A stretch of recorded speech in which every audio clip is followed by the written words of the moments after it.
এই guys good morning. So আজকে হচ্ছে দীপাবলি উপলক্ষে আজকে বাড়িতে কিছু তো আজকে হচ্ছে মানে বাতি দেওয়া মানে পূর্বপুরুষদের বাতি লাগানো। তো আজকে কলা গাছে বাতি সব লাগিয়েছি, বাতির মধ্যে সব কিছু হবে।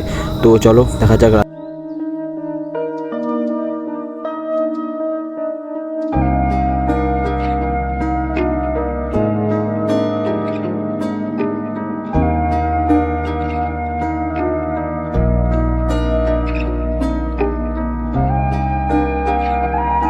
তো আজকে দেখতে পাচ্ছ বাড়িঘর পুরো লাইটিং করে ফেলেছি, মানে প্রদীপ লাগিয়ে পুরো চারিদিকে বাড়ির সামনে সব কিছু করেছি।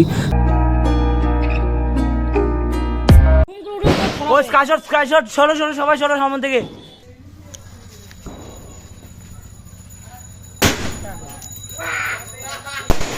বমটম ফাটিয়ে মা এখন দিচ্ছে বাতি দেওয়ার পরে সব কিছু করে আমি বাতিটা দিয়ে কমপ্লিট করে এখন সো গাইস এইটুকু ব্লগ আজকের মতো এতটুকুই। দেখা হচ্ছে নেক্সট কোনো ব্লগ নিয়ে। বাই।